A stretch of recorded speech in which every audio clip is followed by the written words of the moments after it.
Assalamualaikum warahmatullahi wabarakatuh. Halo, bagaimana kabar Anda pada hari ini? Saya harap hari ini Anda selalu dalam lindungan Allah Subhanahu wa Ta'ala, diberi kesehatan dan juga dilimpahi rezeki yang banyak dan berkah. Amin amin ya robbal alamin.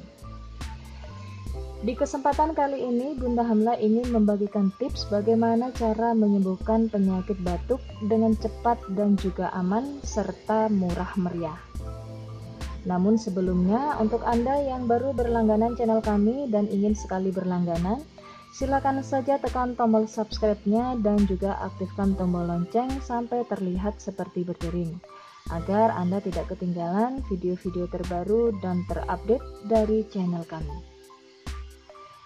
Sahabat YouTube, penyakit batuk merupakan salah satu penyakit yang paling umum yang bisa terjadi pada siapa saja dan di mana saja.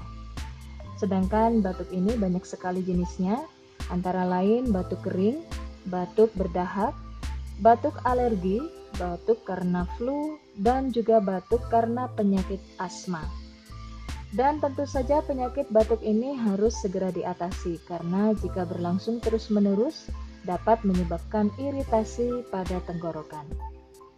Sedangkan cara untuk mengatasi berbagai penyakit batuk, caranya sangat mudah dan insya Allah manjur.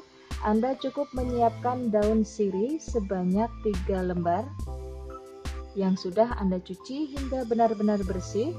Kemudian Anda juga bisa siapkan 1 ruas jari jahe yang sudah Anda cuci, kemudian Anda geprek. Selanjutnya sahabat, rebus kedua bahan ini dengan 2 gelas air dan biarkan airnya menyusut sampai tersisa hanya tinggal 1 gelas saja.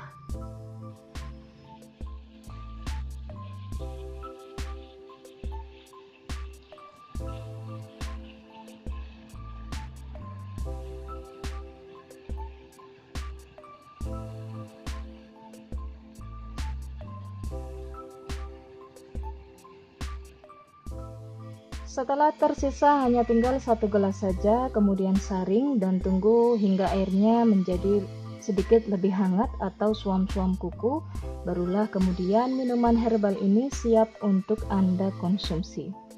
Minum 3 kali sehari sampai penyakit batuk yang Anda derita benar-benar sembuh. Nah sahabat, demikianlah info dari saya. Selamat mencoba di rumah dan mudah-mudahan bermanfaat. Saya tunggu komentar-komentar Anda yang positif agar channel ini bisa terus berkembang. Terima kasih, sampai jumpa dan wassalamualaikum warahmatullahi wabarakatuh.